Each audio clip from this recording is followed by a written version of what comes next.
Why is Washington quietly abandoning the decades-old hope of an Iranian regime collapse and learning instead to manage a permanent threshold state?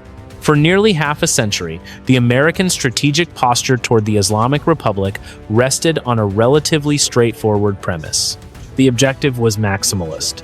Through layers of economic sanctions, diplomatic isolation, and military pressure, the theory held that Tehran would eventually be forced into a definitive choice. It would either have to capitulate and fundamentally alter its foreign policy, or the internal contradictions of the system, squeezed by external pressure, would lead to its collapse. This was the foundation of the maximum pressure architecture.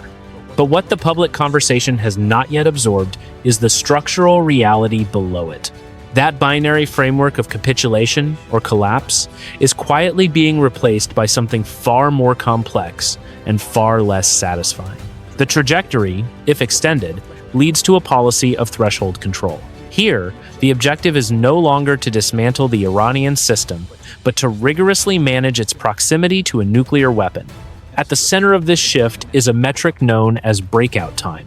This is the calculated period it would take for the Iranian nuclear infrastructure to produce enough weapons-grade uranium for a single nuclear device.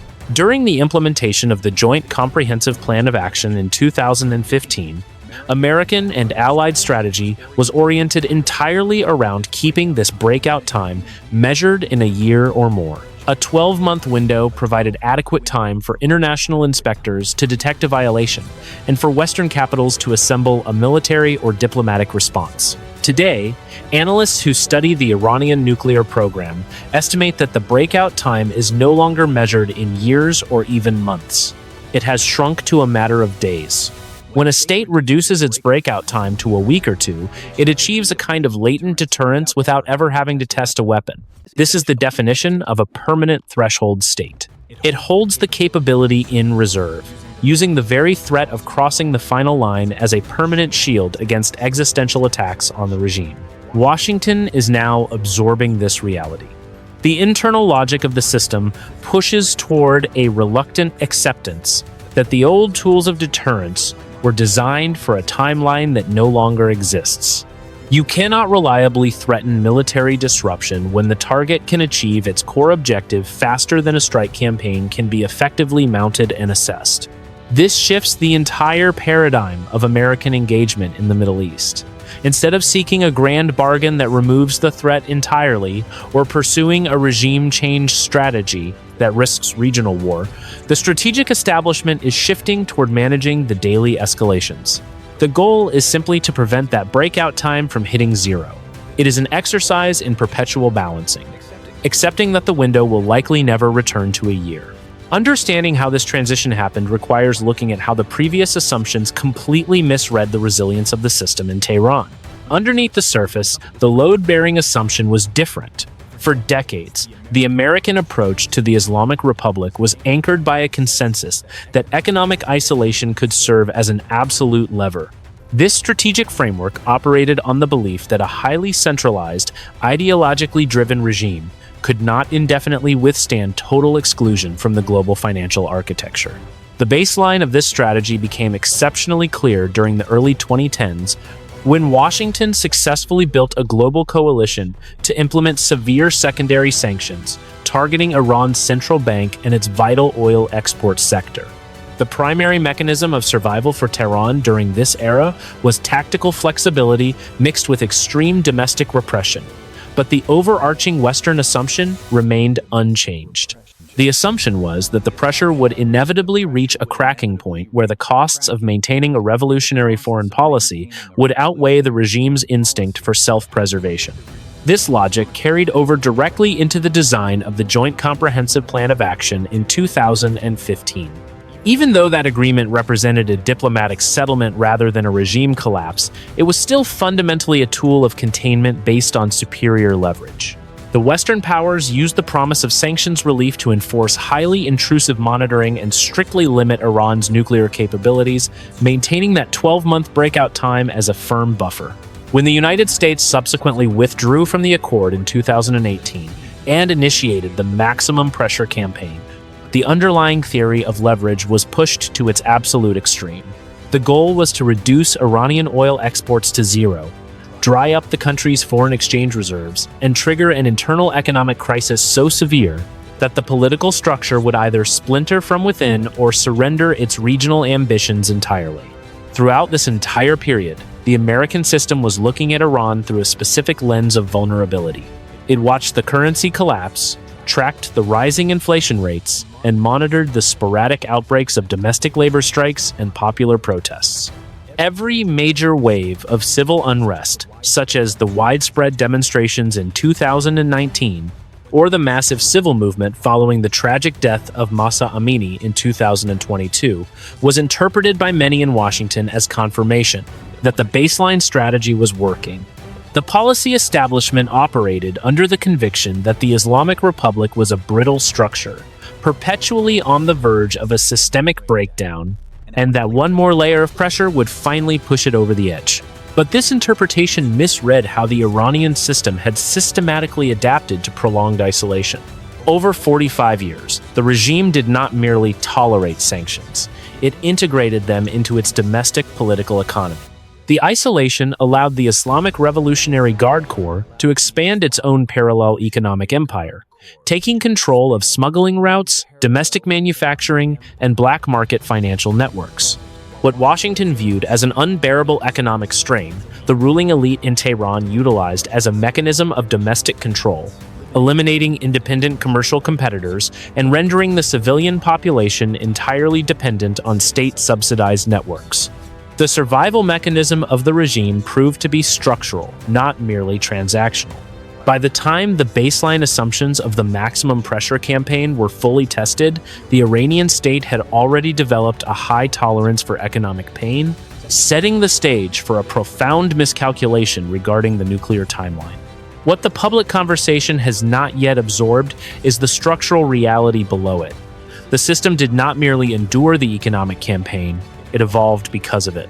The pressures that Washington has been applying have historically been interpreted as indicators of an impending breaking point, but pattern of pressure analysis suggests that multiple long-running indicators point toward a different conclusion. The Iranian state has successfully absorbed consecutive layers of demographic, economic, and geopolitical strain by transforming those very liabilities into structural instruments of domestic survival. The primary mechanism of this adaptation has been the systematic reconfiguration of the domestic marketplace, where the elimination of foreign competition allowed state-aligned entities to consolidate absolute authority over the internal distribution of wealth and resources. To understand why the adaptive capacity of the system has not yet been exceeded, it is necessary to examine how the regime managed the overlapping crises of the past decade. When the maximum pressure campaign effectively disconnected the country from the international banking network, the conventional analytical framework in the West predicted that hyperinflation and currency depreciation would trigger an unmanageable governance crisis. Instead, the political architecture in Tehran functioned as an insulation mechanism for the ruling elite. The state redirected its remaining capital into the domestic security apparatus and reinforced its parallel financial networks, ensuring that the institutions responsible for regime survival were shielded from the economic pain inflicted on the general population. This created a profound structural disconnect. While the civilian economy suffered immense degradation, the coercive capacity of the state actually expanded its relative control over the domestic space. Furthermore, the generational dynamic within the country has been managed through aggressive institutional insulation rather than systemic concession. The widespread civil unrest that peaked during the early 2020s demonstrated a profound alienation between the younger demographic and the aging leadership in Qom and Tehran. Yet, the internal logic of the system pushed toward a security-first response that successfully decoupled popular legitimacy from institutional continuity. The leadership did not seek to re-establish a popular consensus. It sought to demonstrate the futility of domestic resistance by showing that the instruments of state power remained unified and completely unyielding. By relying on a highly loyal core within the Islamic Revolutionary Guard Corps and the Basij paramilitary forces, the regime proved that a state does not require domestic popularity to maintain structural stability, provided its coercive apparatus remains well-funded and structurally cohesive. At the same time, the geopolitical environment shifted in ways that provided Tehran with critical external vents for economic and strategic pressure. The increasing fragmentation of the international order allowed the regime to integrate its economy into alternative, non-Western alignment networks. The accelerating strategic partnership with Moscow and Beijing provided both a diplomatic shield within the United Nations Security Council and a reliable market for discounted energy exports, effectively breaking the Western monopoly on economic isolation. Analysts who study regional security have noted that this economic realignment fundamentally altered Tehran's strategic calculus. The regime no longer views sanctions relief from Washington as an existential necessity for survival. Consequently, the assumption that economic pain would eventually force a definitive concession on the nuclear timeline became structurally obsolete, as the Iranian system learned to operate permanently within the high-pressure environment without cracking. The version that gets reported and the version that is actually operating are not the same picture. When we move from the historical baseline to the specific developments of the recent period, the diagnostic signals point clearly toward a system that has mastered the art of operating just below the threshold of full confrontation. Analysts who study the region's security architecture observe a pattern of calibration that suggests Tehran is no longer seeking a definitive resolution to the standoff, but rather a permanent, manageable friction. This calibration is visible across three distinct domains: maritime disruption, the deployment of the proxy network, and the specific technical advances within the nuclear program itself. In the maritime domain, the structural picture suggests a calculated effort to demonstrate the vulnerability of global energy transit without triggering a massive conventional response. By sporadically harassing commercial shipping in the Strait of Hormuz and the broader regional waterways, the Islamic Revolutionary Guard Corps establishes a baseline of latent threat, proving that it possesses the capacity to severely disrupt the international economy at will. Yet, what appears to be visible is a careful modulation of these disruptions. The actions are kept frequent enough to maintain leverage and drive up insurance premiums for Western shipping, but generally remain below the threshold that would compel Washington to launch a systemic military campaign to reopen the waterways by force. The strategy relies heavily on ambiguity. By utilizing unmarked vessels or citing localized administrative violations to seize tankers, the state avoids providing a clear and undeniable justification for war, effectively paralyzing the international response while successfully demonstrating its geographical leverage. This same logic of calibrated friction governs the deployment of the Allied regional networks. For decades, the coalition of aligned militias, stretching from Hezbollah in Lebanon to various factions across Iraq and Syria, was viewed by many primarily as an ideological project. Today, multiple long-running indicators point toward a more precise strategic function. The network serves as an externalized deterrence mechanism, allowing Tehran to project power and absorb regional pressure without fighting on its own soil. The diagnostic signal here is the careful restraint often imposed on these groups during periods of high tension. The internal logic of the system pushes toward utilizing these proxies to harass adversaries and signal capability, while meticulously avoiding the kind of uncontrollable escalation that would invite direct strikes on Iranian sovereign territory. Analysts who study this specific architecture note that the goal is not necessarily to win a conventional war, but to make the cost of initiating one politically and militarily prohibitive for any Western coalition. It is a defense built on the threat of asymmetric horizontal escalation rather than vertical military dominance. But the most critical domain where this threshold strategy operates is the nuclear infrastructure itself. The trajectory, if extended, leads directly to the permanent threshold state described earlier. After the erosion of the Joint Comprehensive Plan of Action, the Iranian atomic energy establishment did not immediately rush to full weaponization. Instead, it systematically acquired the specific technical capabilities that dramatically shorten the breakout time. By steadily accumulating uranium enriched to 60%, a purity level that has no civilian justification but is just short of weapons grade, And by installing advanced cascades of centrifuges in deeply buried facilities like Fordo, the regime has engineered a state of perpetual proximity to the bomb. What the data is actually pointing toward is a deliberate strategy of ambiguity. Tehran holds the ultimate leverage in reserve, using the very real threat of that final short leap to deter systemic attacks, while avoiding the absolute isolation and likely military confrontation that a declared weapon would trigger. The system is comfortable operating on the edge, and this structural reality forces Washington into an entirely different kind of strategic calculation. The official narrative ends where the structural narrative begins. Inside the decision-making chambers of both Washington and Tehran, the shift toward threshold control is driven by a cold calculation of constraints rather than a shared desire for stability.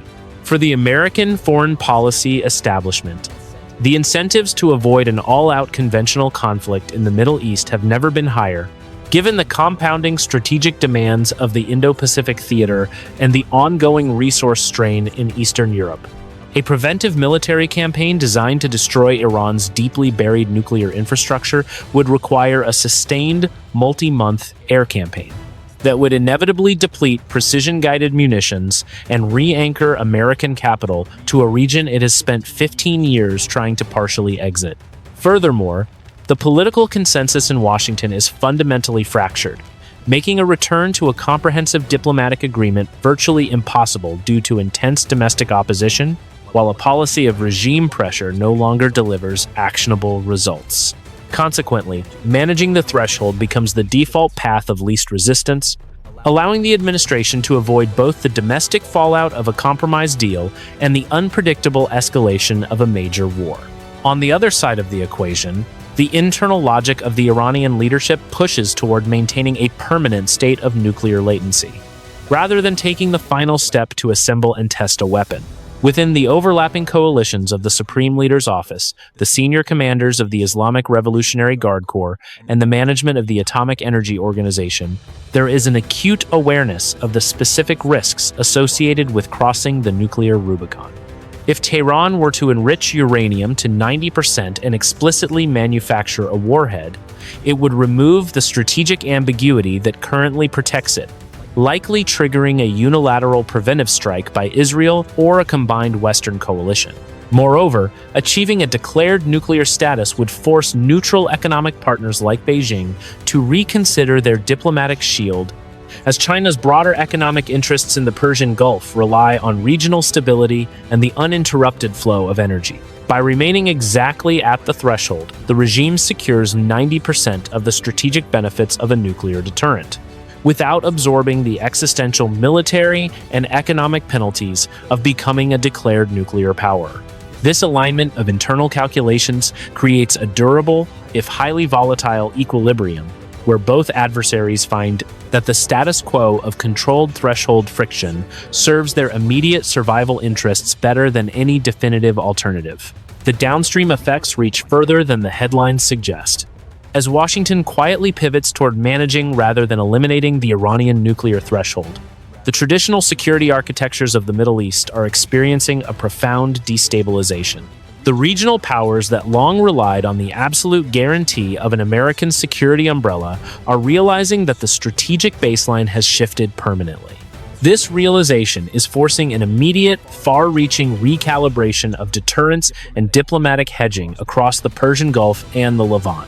For Israel, the American transition to threshold control represents an existential strategic challenge that directly undermines its own long-declared red lines.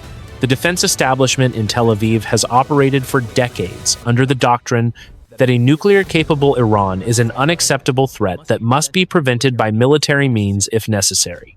As Washington signals its reluctant acceptance of a permanent Iranian latency, Israel finds itself increasingly isolated in its strategic calculus. The internal logic of the Israeli system pushes toward a higher willingness to engage in unilateral, preemptive actions, ranging from covert sabotage to targeted strikes on nuclear facilities. Yet, Israeli strategists are acutely aware that a unilateral campaign without sustained American logistical and diplomatic support carries immense risks of an unmanageable regional escalation. Consequently, Israel is forced into a complex balancing act, accelerating its independent military capabilities while simultaneously testing the limits of its intelligence cooperation with Western partners. Meanwhile, Saudi Arabia is reading this shift as a definitive signal that total reliance on Western security guarantees is no longer a viable long-term strategy. The leadership in Riyadh has watched the steady erosion of the maximum pressure campaign with growing concern, recognizing that a permanent Iranian threshold state fundamentally alters the balance of power. Rather than engaging in an overt confrontation that it cannot fully sustain, the kingdom has chosen a dual track of diplomatic normalization and strategic diversification. By maintaining open communication channels with Tehran and deepening economic ties with alternative global powers like Beijing, Riyadh is actively hedging its bets. This approach allows the Saudi state to protect its massive domestic economic modernization programs from the immediate threat of cross-border missile and drone strikes. At the same time, the trajectory suggests that Saudi Arabia may quietly pursue its own latent civilian nuclear capabilities to ensure it possesses a reciprocal hedge should the Iranian breakout time ever drop to zero. The United Arab Emirates has adopted an even more pronounced strategy of diplomatic de-escalation and economic engagement to manage the reality of a threshold Iran. As a global financial and logistics hub situated directly across the Gulf from Iranian ports, the country is uniquely vulnerable to any localized maritime or economic disruption.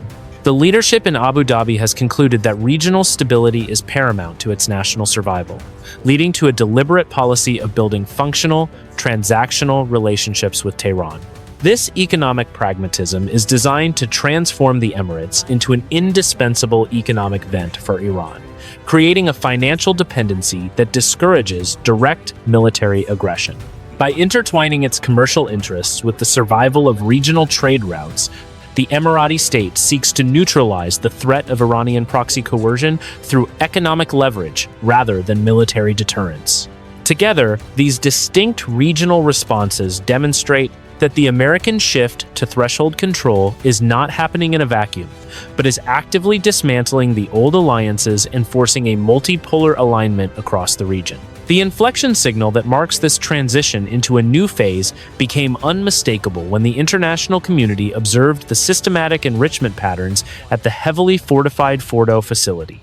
For years, the debate in Western capitals centered on whether Iran would risk crossing the 90% threshold required for weapons-grade material. But what the public conversation has not yet absorbed is the structural reality below it. The real pivot occurred when Tehran proved it could sustain a permanent inventory of 60% enriched uranium, while simultaneously deploying advanced IR-6 centrifuges. This technical baseline effectively neutralized the traditional diplomatic leverage of the United States. It demonstrated that the regime had achieved the ability to compress its breakout time to a matter of days at any moment of its choosing, without ever having to take the politically explosive step of weaponizing. This development is the diagnostic signal that the era of containing Iran's latent capability through external economic dictates has ended, and the era of managing a permanent threshold state has begun. This shift introduces what strategic analysts describe as a profound path dependence problem, where both Washington and Tehran find themselves locked into a structural reality that forecloses any easy return to the old binary options. The path dependence problem dictates that previous policy choices have created institutional and technical realities that cannot simply be reversed by a new diplomatic agreement or an intensified sanctions campaign. For the United States, the option of returning to a comprehensive arrangement modeled after the 2015 framework is no longer structurally viable, because the technical knowledge Iran has acquired cannot be unlearned. You cannot sanely negotiate the dismantling of cascades that have already been mastered, nor can you reliably verify the complete erasure of a decentralized, deeply buried enrichment network that has evolved specifically to withstand external monitoring. At the same time, the path toward a decisive military solution is blocked by the same structural constraints.